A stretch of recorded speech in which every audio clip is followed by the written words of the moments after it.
नमस्कार, मैं अब्दुल बासित। आप देख रहे हैं लास्ट लाइन न्यूज़। आज हम यहाँ पर मौजूद हैं अजय महावर जी के साथ, जो गोंडा विधानसभा से विधायक हैं।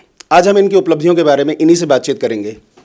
नमस्कार सर। नमस्कार सर, जैसे कि आपने अपना जो है 1 साल, अपना कार्यकाल का 1 साल पूरा किया है, तो हम अपनी जो है अपेक्षाओं और उपलब्धियों के बारे में जानना चाहते हैं कि जनता आपसे पूरी तरीके से खुश है, या जनता के लिए जो भी आपने जो कार्य किया है वो किस तरीके का रहा आपका कार्यकाल?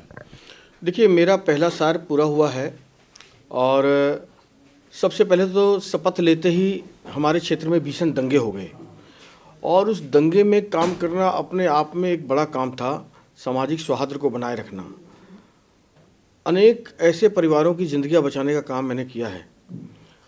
इसके अलावा दंगाग्रस्त जो क्षेत्र था या लोग थे, पीड़ित लोग, उनको न्याय मिल पाए, उनको ठीक से सुविधाएं मिल पाएँ।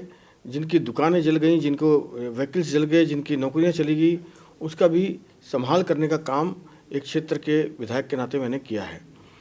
और दंगा में भी मैं छाती चौड़ी करके कह सकता हूं कि किसी भी धर्म समुदाय का व्यक्ति हो, चाहे बगैर किसी साक्ष्य के कोई अंदर नहीं गया। और ये प्रामाणिकता से कह रहा हूं मैं, जिसने कोई अपराध किया होगा, गलत काम किया होगा, किसी भी धर्म का हो, वही अंदर गया होगा। तो मरहम लगाने का काम मैंने किया है। फिर आ गया कोरोना वैश्विक महामारी का समय। सरकार ने जो भी सुविधा दी उसके अनुसार मेरे यहाँ पर 17 स्कूलों में 5000 लोगों को प्रतिदिन प्रति समय का भोजन उपलब्ध हो रहा था। लेकिन मैंने अपने व्यक्तिगत तौर पर लगभग 11,000 परिवारों को लगभग 20 लाख रुपए का मैंने राशन, सूखा राशन किट, मोदी किट के नाम से मैंने लोगों को मदद पहुंचाने का काम किया है। प्रवासी जो मेरे यहाँ थे उसमें से लगभग 500 से 600 के बीच में मैंने अपने क्षेत्र से बिहार, उत्तर प्रदेश और अन्य राज्यों में भेजने का एसडीएम और एडीएम साहब से मिलकर के उसका और रेल मंत्रालय से मिलकर प्रबंधन किया है। सैनिटाइजर करना कॉलोनियों को या मास्क बांटना, यह तो एक छोटी सी बात है। यहाँ तक कि जो विस्थापित पाकिस्तान से आए हुए शरणार्थी थे, उनके यहाँ भी मैंने कैंप लगाया, उनके यहाँ भी भोजन प्रबंध और सूखा राशन किट बांटने का काम किया, दवाई छिड़काने का काम किया। ये हो गया कोविड काल का समय। मैंने अपने 1 साल का लेखा जोखा दिया है, तमाम जनता के बीच में रखा है, वीडियो के द्वारा भी और इस पम्फलेट के द्वारा भी, जिसमें मैंने पूरे कामों का उल्लेख किया है। कम से कम बगैर फंड मिले भी, सेविंग्स से भी मेहनत करके मैंने जल बोर्ड से पैसे सेविंग्स के निकाल करके उसमें चाहे पाइपलाइन बिछाने का काम हो बहुत आवश्यक, चाहे सीवर के ढक्कन बदलवाने का काम हो, चाहे नया एक पंप निर्माण करने का काम हो, क्योंकि जल भराव का संकट था। तो भजनपुरा थाने के बगल में एक मैंने बड़ा पंप हाउस जो मनोज तिवारी जी के माध्यम से लोकार्पण किया है मैंने। 2 किलोमीटर के रेडियस में Subhash Vihar, Sanjay Mohalla, Bhajanpura C block, Bhajanpura D block, Yamuna Vihar, Bhajanpura थाना के पीछे, ये पूरे रेडियस पर 0 टॉलरेंस जल भराव हो जाएगा। जो कि वहाँ जल भराव 12 महीने में से 8 महीना जल भराव रहता था। ये स्थिति थी खराब। कम से कम 50-60 गलियाँ बनवाई हैं। जहाँ जहाँ वोल्टेज की प्रॉब्लम थी, 140-120 चला गया था वोल्टेज, वहाँ ट्रांसफार्मर्स लगवाए हैं, कॉम्पैक्ट वाले भी लगवाए हैं। 5-6 मिनट जगह ट्रांसफार्मर्स लगाए हैं अभी यहाँ की जनता के लिए। जहाँ लाइन बदलवानी थी, लाइन बदलवाई हैं। इसी प्रकार 1000 लाइट डार्क स्पॉट चिन्हित करके हमने लगाया है। अभी विधानसभा में जो मैंने वादा किया था कि परिंदा भी पर नहीं मारेगा, सुरक्षित हो मेरी विधानसभा, तो उसके लिए सीसीटीवी कैमरे के लिए भी हमने सर्वे कर लिया है। उसका काम आगे जारी है, जिन सब का उल्लेख इसमें मैंने किया भी है। तो लगातार मैं काम कर रहा हूं और लोगों के बीच में हूं, सुख दुख में शामिल हूं।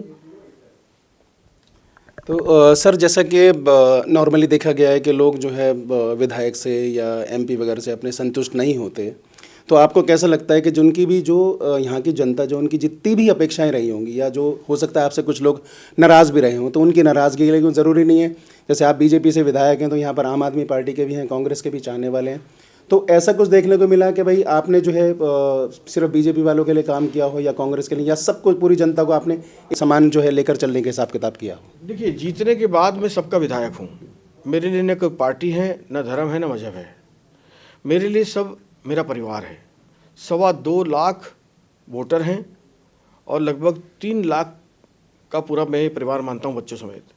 ये मेरा परिवार है और मेरा परिवार है।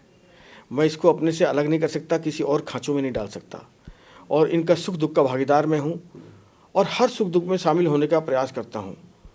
मैं मोदी जी की तरह 24 घंटे में 18 घंटे तो काम नहीं कर पाता हूँ, पर मैं 14 घंटे 15 घंटे काम कर रहा हूँ, 16 घंटे भी काम कर रहा हूँ।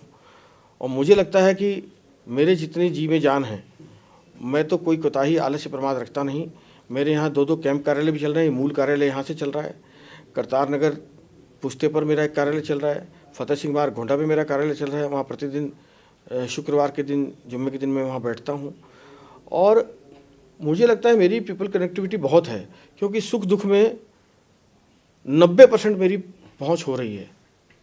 कहीं कहीं बहुत ज़्यादा, जब जैसे आज की बात करूँ, आज बसंत पंचमी है, मेरे पास 37-38 कार्ड हैं, तो क्या मैं पहुंच सकता हूं?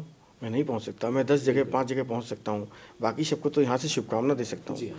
तो वहां पत्र द्वारा या टेलीफोन के माध्यम से उनको बता करके उनको भी शुभकामना देता हूं।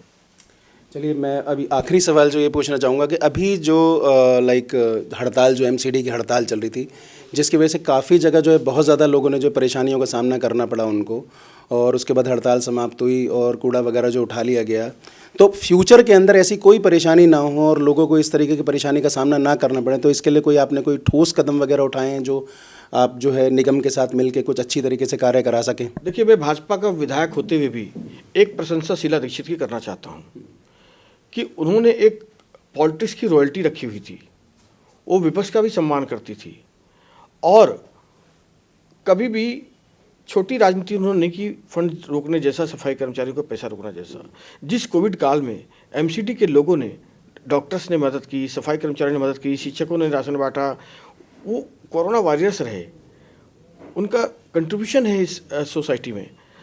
आज हम उनका पैसा रोकते हैं, क्यों? निगम में भाजपा बदनाम हो जाए, क्यों? निगम पर हम काबिज हो जाएं। तो ये छोटी पॉलिटिक्स मानता हूँ मैं। इंसानियत से ऊपर उठना चाहिए। पॉलिटिक्स करिए, खूब जम के करिए, लेकिन कम से कम इस तरह मत कीजिए। इसलिए मैं शीला दीक्षित की प्रशंसा कर रहा हूँ कि उन्होंने कभी फंड नहीं रोका था। इसलिए हालांकि वो भी हमारे विपक्ष में थी, हम भी उनके विपक्ष में खड़े थे, हम लड़ते थे, कॉज के लिए लड़ते थे, विचारधारा के लिए लड़ते थे, पर डिस्क्रिमिनेशन ऑफ पॉलिटिक्स, सौतेला व्यवहार अन्य पार्टियों के साथ, ऐसा वो नहीं करती थी। और ये आरोप मैं केजरीवाल पे लगाता हूँ कि वो करते हैं।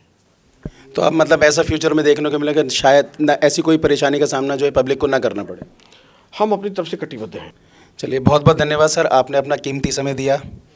थैंक यू अब्दुल वासिद साहब, आपने मेरा इंटरव्यू लिया, आपको बहुत बहुत धन्यवाद।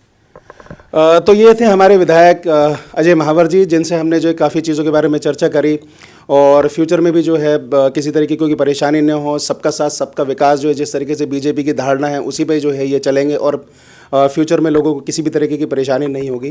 कैमरामैन साहिल के साथ मैं Abdul Basit, last line news, Delhi.